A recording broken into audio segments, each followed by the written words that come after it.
可眼下与那12令面临危难之际，我就当仁不让了。现在先安葬了总令主，待本令主上任之后，再向江湖宣布总令主的死因。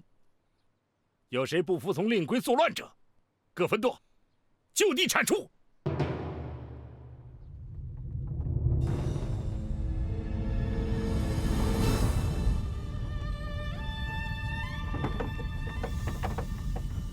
哎！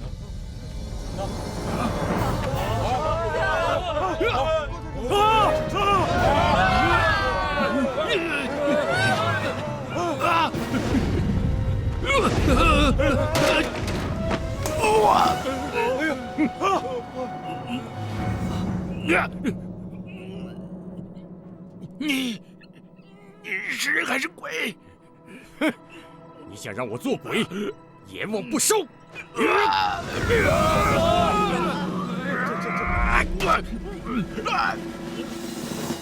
你利用我夫人图施暗算，用弹指飞针置我于死地，亏我内功深厚，逼出毒针，才活转过来。弹指飞针，对，想不到你会用此毒招。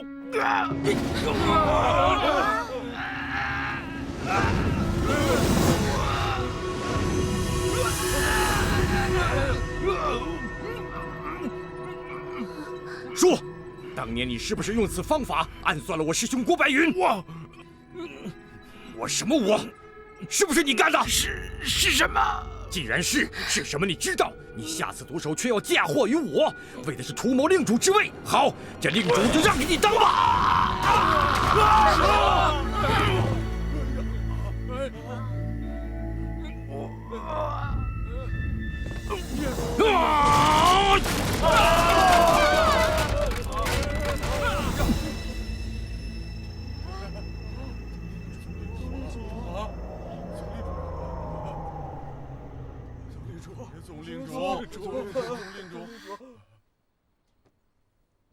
诸位，你们看，江湖上传言，我与郭白云比武，郭白云死于弹指飞针。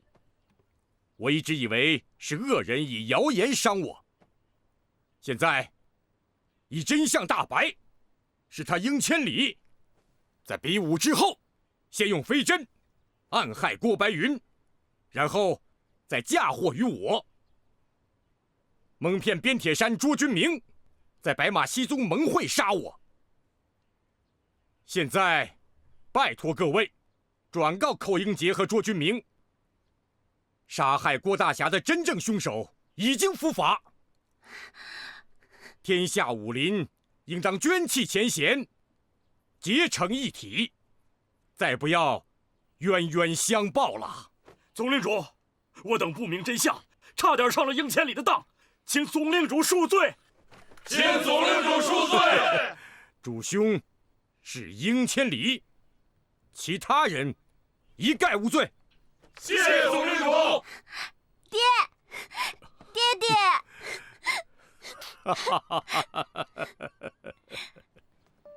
我们虽然恢复了白马门，可是西部各门派还是人心不稳。你们知道这是为什么吗？为什么？因为寇师弟至今不解掌门之位，致使白马门群龙无首。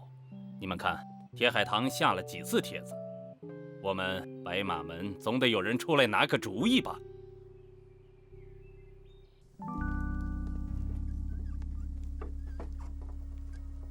什么事啊？这样慌慌张张的。爹，你还不知道吧？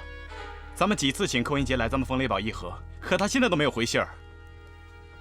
我知道了。他想做白马门的第3代掌门，看样子是想大干一番。这可都是冲着您来的。急什么？只要他心里还有咱们家小薇，他就不能不来。孟能，你过来。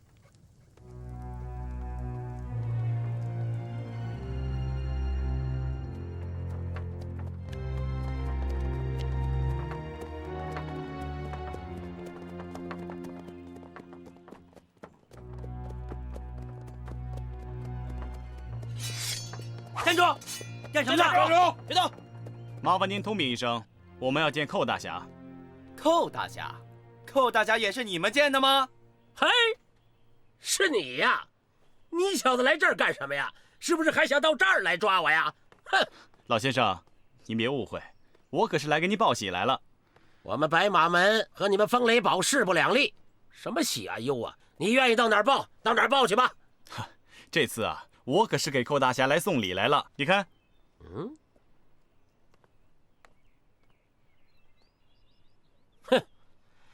黄鼠狼给鸡拜年，没安什么好心。老先生，我劝你通融一下，要不然误了寇大侠的事儿，您可担当不起啊。哼，好，哎，让他们进去。走，就。哼，哎，礼可是送来了，收不收那可是另外一回事了。哼。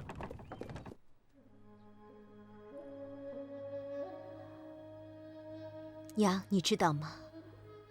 掌门人的担子对他太重了。这副担子既有白马门的兴衰，还有铁小薇的死活。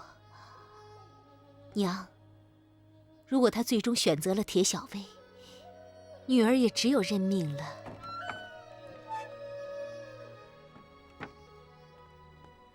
小姐，风雷堡派人来了，他们派人送来了彩礼，好像要请寇英杰当上门女婿。那好啊，还好呢。看着自己心爱的人被人抢走，你就不急吗？寇大侠，历来男婚女嫁，应是男下聘礼，女方出配。可如今，白马门对风雷堡误解太深，大侠亲自迎娶多有不便。我爹念你对小薇一片真情，只好屈驾。希望你念与小薇结交至深，收下聘礼，早日入赘，与小薇结百年之好。这也是我爹的一片诚意。小薇知道这件事吗？他的终身大事儿，他怎么会不知道呢？小薇早就盼着这天呢。小薇的伤好了吗？伤得不重，也没什么大碍。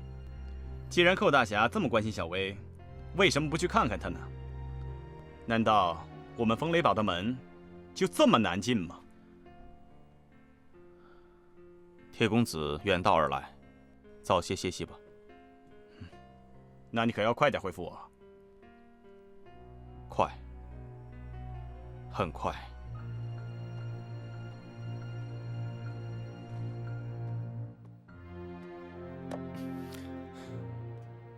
怎么样？为了达到夺取鱼龙图的目的，铁海棠什么下作的手段都使得出来。寇兄，你想兼顾两头，根本就做不到。铁海棠这一招真够毒的。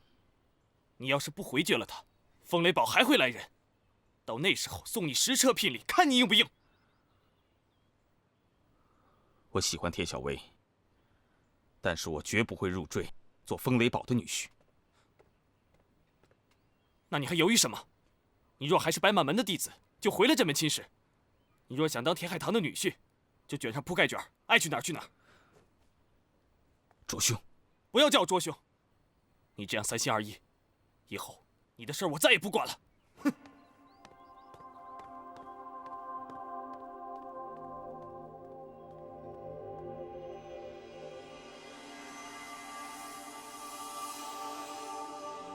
师父，为什么要定下谁娶了掌门人的女儿才能做白马门掌门人的规矩？为什么一定要这样呢？师父，你能告诉我吗？师父，我该怎么办呢？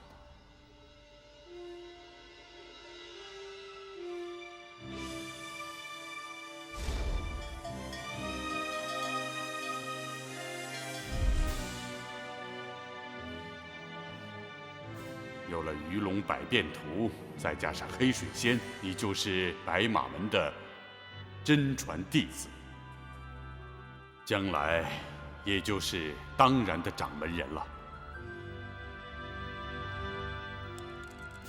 按着门规，你自然要娶郭彩玲，你可要好生的待她呀。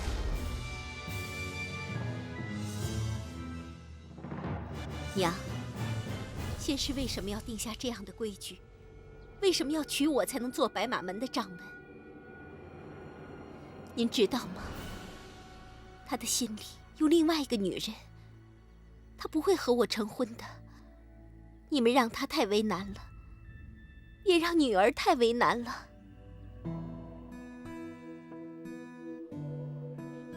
野小子，你会接受我爹的聘礼吗？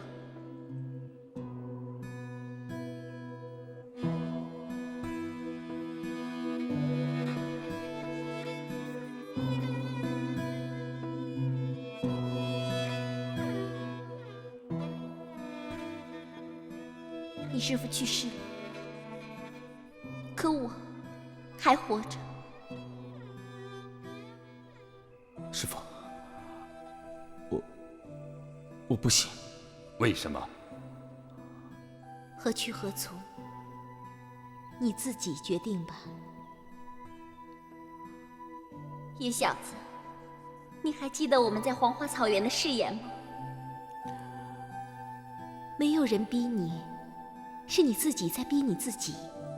世界上没有办不到的事情，只要你下定决心。我们都在等着你的决定。既然你决定了，那就去做吧。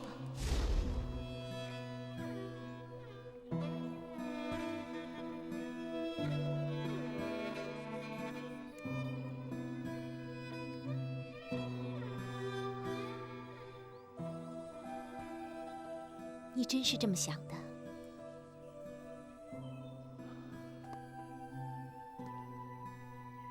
过去，我一直在思考这个问题，一直都没有想明白。现在，我终于想明白了。我现在可以给你一个答复。你把聘礼退回去，有没有想过，铁小薇她会怎么想？小薇怎么想，我现在已经没有办法了。不过，我想自己从今以后把她忘了。你真的能把她忘掉吗？我已经想好了，我会把她忘掉。在这个世上，只要下定了决心，就一定能够做好。我一直想跟你说，这个世界上有2个女人对我最好，但是我现在必须要选择忘掉一个人，我要好好对待另一个人。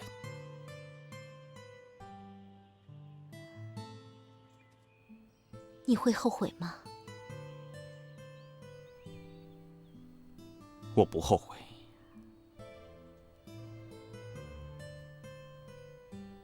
自从我拜了师父以后，我就把我的一切都交给了师父。师父叫我做什么，我就做什么。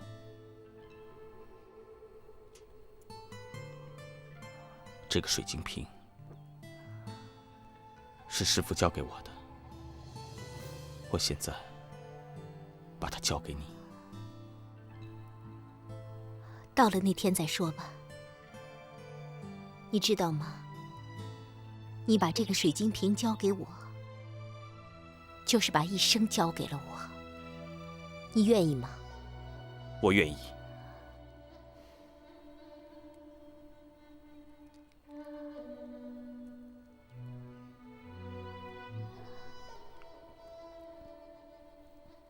我们现在就去给我娘上炷香，把这件事情告诉她，好吗？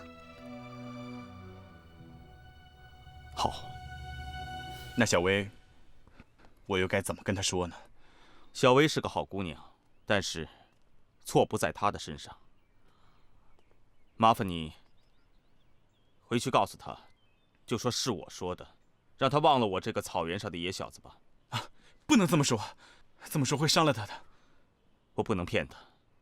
事到如今，我只好实话实说。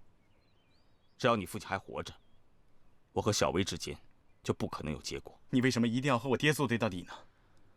不是我想和你爹作对，是你爹用卑鄙下流的手段暗害了我师父郭白云。我是郭白云的徒弟，我一定要为师父报仇。既然这样，那你我之间也没什么话好说了。告辞。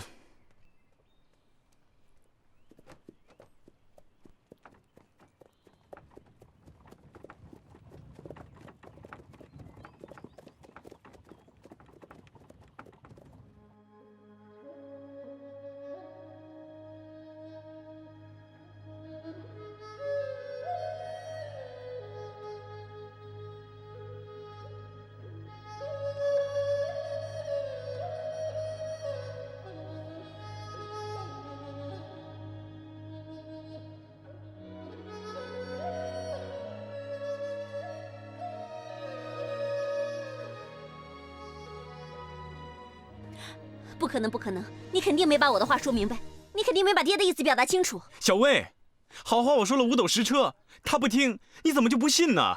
我才不信呢！早知道你这么笨，还不如我自己去呢。小薇，我知道你现在最想见的人是他，可是寇英杰对我们成见那么深，你去能说明白吗？我现在怎么不能够说明白呢？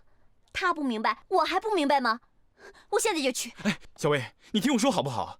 哎呀，你现在是不识庐山真面目，只缘身在此山中。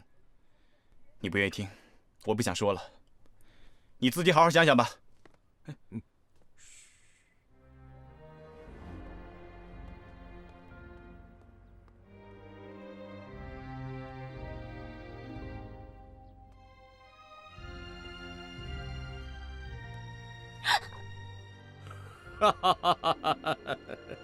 是谁这么大的胆，让我的宝贝女儿又受委屈了？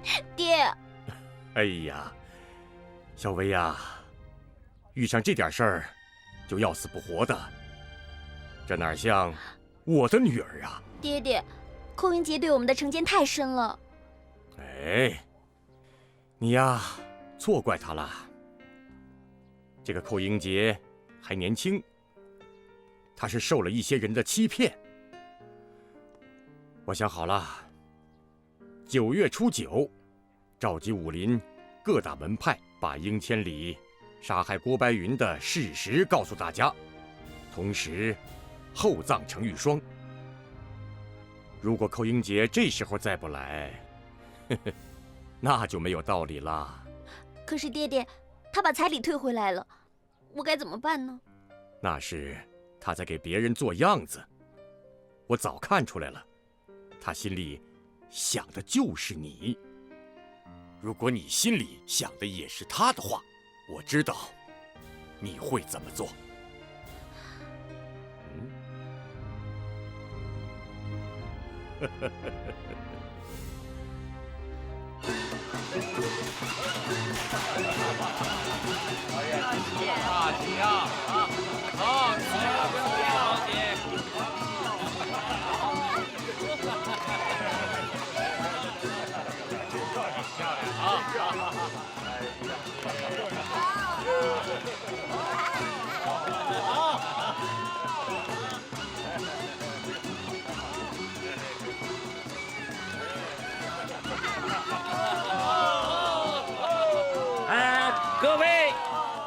各位，今天是我们白马山庄的大喜的日子。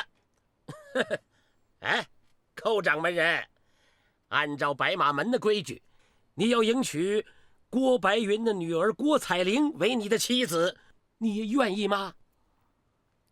我愿意。哦，他愿意，他愿意。哎，彩玲小姐，按照你父母的遗愿，你要嫁给你的丈夫寇英杰，结百年之好，你愿意吗？我愿意。好。哎呀，哎，那好，那好，哎，三星高照，良辰已到，就让新郎新娘喜结良缘啊！哎，新郎新娘，你们可要知道，你们手里握的是和好百年、结成连理的红绸子，你们可得抓牢啊！新郎新娘一拜天地。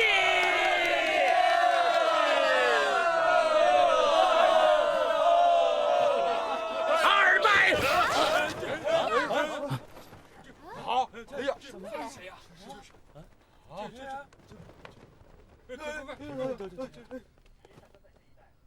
小薇，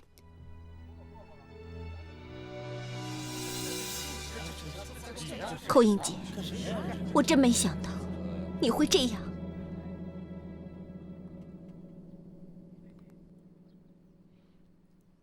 小薇，寇英杰，你什么也不用说了。我说过的话，你还记得吗？小薇，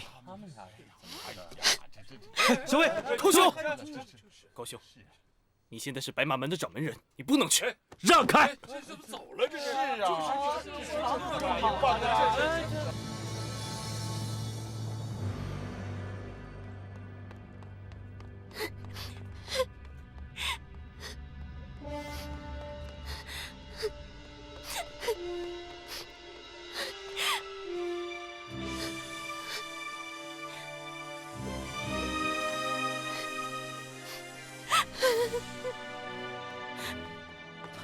小薇，你让开！你让开！小薇，小薇，你已经不再是我的野小子了。你要是再不让开，你让开！你不怕死啊？小薇，你说过的话我没有忘。我说什么了？你说等不到花轿就是棺材。可那是我的棺材。小薇，我知道，我不想让你死。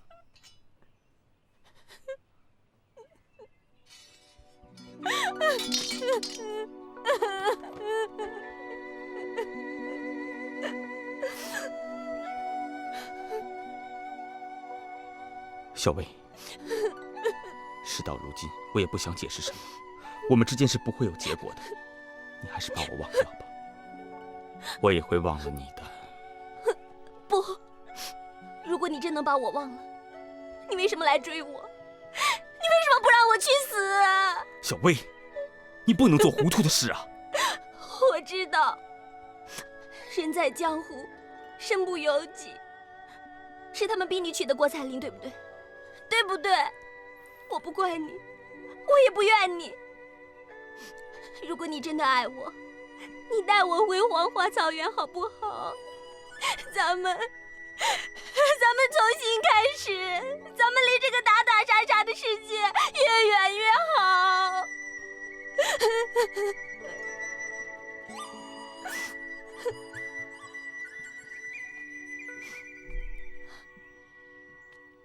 我何尝不想过这样的日子？可是我一想到师父死得不明不白，我这心里就堵得慌，就仿佛师父站在我的面前，他好像对我说：“寇英杰，你是白马门的弟子，你该做的事情你做了吗？你要为我报仇啊！”你说的我都理解，可是现在你师父的仇，我爹已经替你报了。杀你师父的不是我爹，是应千里。在9月初9那天，我爹说要召集武林各大门派，把你师父被杀的真相告诉大家，还要厚葬程玉霜。我本来是请你赴约的，可是没想到，寇英杰，如果你我之间过去存在你和我爹的误会，那么现在这个误会应该不存在了。存在。你爹还在用谎言欺骗天下人，我们之间是不可能有结果的。小薇，你还是忘了我吧。我跟你说过，我一定要为师父报仇。我要报仇，就一定会杀你爹。如果我杀了他，那我们就成了仇人了。你还会爱我吗？还会把我当做现在的我吗？我们两个还能成婚吗？能。如果我爹真的暗算你师父，如果我爹真是欺骗了我，我也一样不会放过他。可是现在你拿什么来证明？你又拿什么可以证明呢？现在我没办法答复你。我不会逼你。9月初9那天，就算为了我，你一定要来啊！如果那一天，你能向天下人证明你说的是对的，从此以后，你做什么，我都不会阻拦你。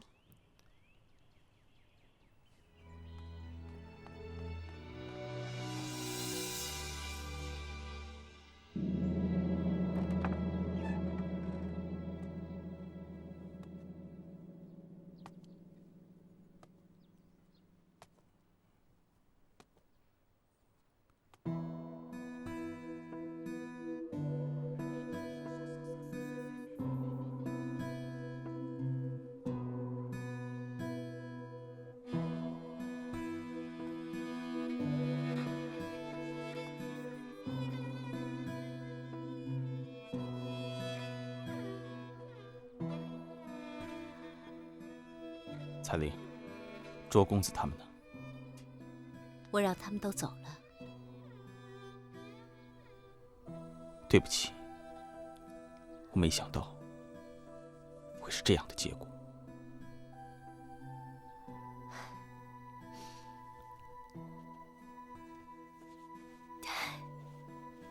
今天这结果，其实再好不过了。他要是不来，你我差点铸成大错。我们为什么要自己骗自己呢？我一直想让自己相信，以为你真的会把小薇忘掉。即使现在不行，我们成亲后，你也会渐渐地把她忘了。可是今天我才知道，我的想法是错的。我已经跟他说清楚了。这世间有2个女人最爱我，但是我现在选择了你，我会好好的待你。我和他之间不会再有什么了。你们的谈话我都听到了，你的决定是违心的。你以为这样做就能担负起重振白马门的责任吗？你有没有想过铁小薇会怎样？她会受不了这样的打击，她会疯的，她会死的，你知道吗？我认为我可以忘记她，她是我们仇家的女儿，我必须忘了她。我们的仇人是铁海棠，不是铁小薇。从我们见面的那天起，我一直深深地爱着你，一直梦想着能够成为你的妻子。可是我现在不做这样的梦了。只要你心里有他，我们就不能成为夫妻。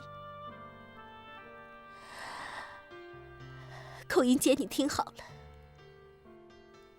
今后我的身份就是你的师姐，你永远都是我的师弟。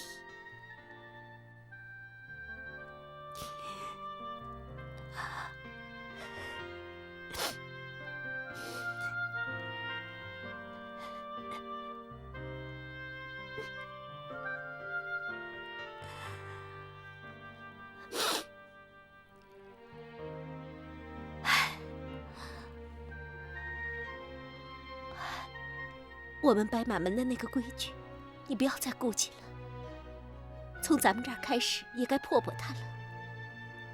你即使不娶我，也照样能够当掌门。至于那水晶瓶，你留着。我爹把它给你，是希望你把它交给你最心爱的女人。我这就去和二师兄他们商量。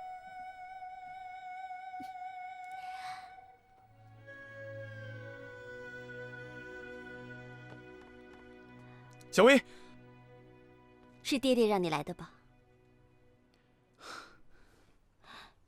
其实你们不用劝我，我自己的事我知道该怎么做。不是，是我自己要来的。我知道你去了白马门，也知道你受了委屈。小薇，不要再对寇英杰抱任何希望了。寇英杰他要做白马门的掌门，就必须要娶郭采玲为妻，这是白马门的规矩。说不定，他们现在已经洞房花烛了呢。他要是真那样，我知道我该怎么做。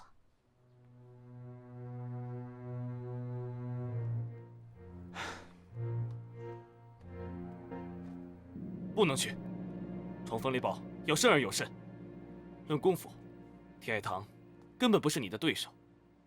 可要说清事实的真相，你根本就办不到。是啊，你现在是白马门的掌门，即使说出了真相，他们也不会相信你。三师弟，风雷堡机关重重，而且设了很多陷阱。我觉得你还是不要去了。铁海棠，他让你去，就是想置你于死地啊！铁海棠打着说明事实真相的旗号，召集天下武林中人，还要厚葬程玉霜，他还要继续骗下去。如果白马门的人不去，那不就落下口实了吗？所以，不管什么样的陷阱，什么样的机关，我都要去。寇师弟，你现在是掌门人，不比以前，不能轻易的去冒这个险，我不能让你去。师弟，这件事你一定要三思而后行。既然大家都不让我去，那我就想想吧。峨眉派掌门，衡山派掌门，飞虎堂堂主，莲花掌掌门，清风派掌门，八卦掌掌门，西部12大掌门和江南8大门派的总舵主都应邀前来。议事厅已布下暗道机关，只要寇英杰一到，哎呀，我说薛老啊，你怎么是聪明一世，糊涂一时啊？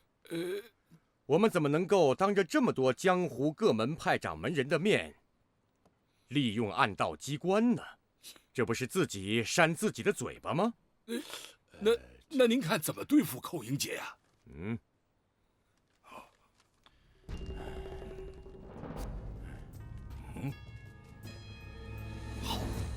好啊！总领主放心，我们这就回去办。若按此计，寇英杰就是有3头6臂，也难逃一死啊！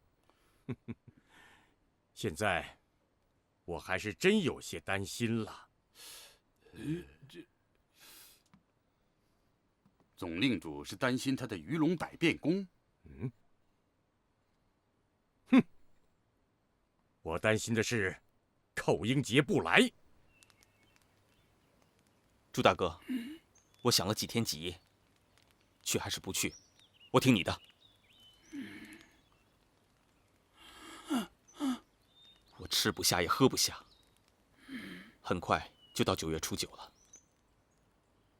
为了澄清我师父死的真相，不管风雷堡设了多少暗道机关，不管有多大的风险，也不管铁海棠用什么下作的手段，我必须去。我想好了，只有把铁海棠逼急了，才能让他暴露真相。他可能会使出弹指飞针。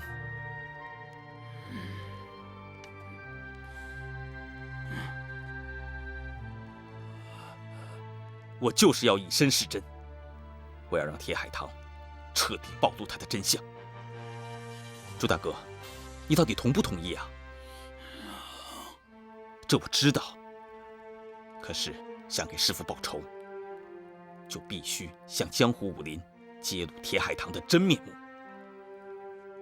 他3番5次要我去风雷堡，就是自知武功不如我，想用暗道机关暗算我。他以为我不敢去，我偏偏要去。真要是中了他的暗算，天下武林从此就知道了他铁海棠的真面目。他就彻底在江湖上失去了信誉，再也别想独霸武林了。正义之士也一定会为我报仇。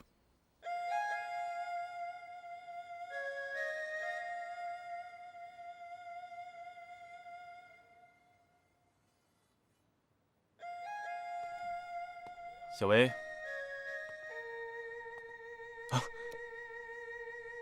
秋毒，沾神剂中毒，中毒必死无疑。小薇，你怎么敢碰这个东西啊？你别管。你这是跟谁过不去啊？如果爹说的是真的，那就是寇英杰。如果寇英杰能以事实服众，那就是我爹。如果他们两败俱伤，那就是我自己。小薇，你怎么把事情想得这么绝对啊？快把刀给我！不，小薇，你有没有想过，如果寇英杰不来的话，你怎么办？他一定会来的。好，我犟不过你。不管寇英杰他来不来，你答应我，今后不要再碰这把刀了，好不好？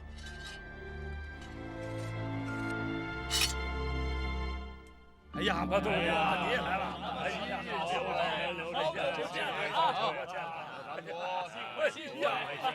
今日之会，若能化解冯雷宝与白马门的一段旧怨，这可是咱们武林的一大幸事啊！是。那当然，铁令主胸襟坦荡，只是白马门新掌门年轻气盛，硬要将一段谣传扣在铁令主头上，他们两家旧怨不解，这武林可是永无宁日啊！我李某认理不认人，是不是谣传？今天便见分晓。总令主到。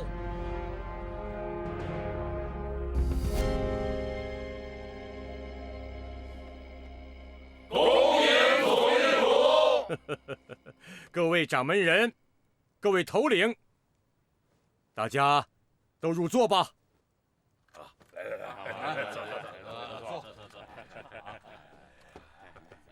父亲，各掌门均已到齐。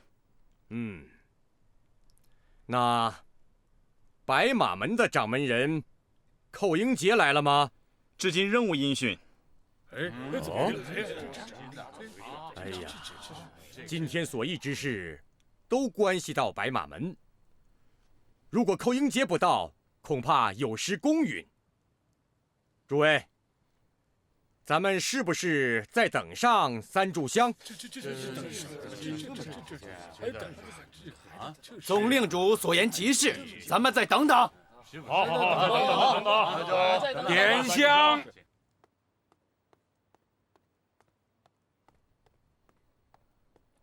小姐，除了寇大侠，各门派的掌门人都到了。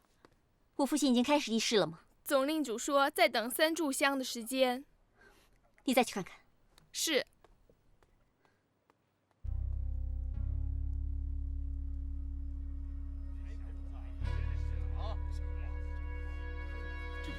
规矩都不懂，是这个样子。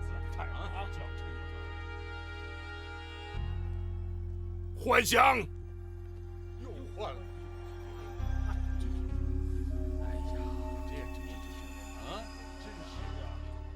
已经是第3炷香了，铁令主可真有耐心呐！这个草原小子，根本不把武林各门派放在眼里嘛！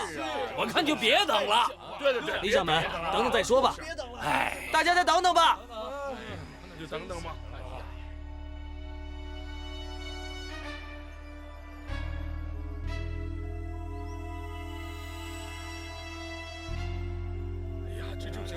今天大家聚到这儿啊，是来商讨武林的大事。白马门如此不当回事儿，真是想不到啊！哎，既然他们不敢来，真相不言自明。铁令主，不必再等了。别等了！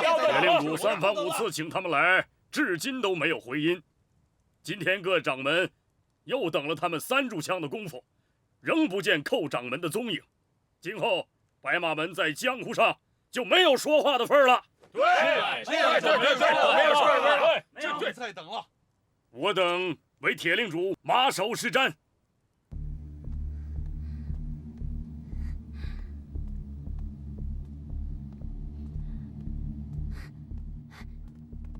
怎么样？3炷香已经过了，可是寇大侠还没有来。再去看看。是。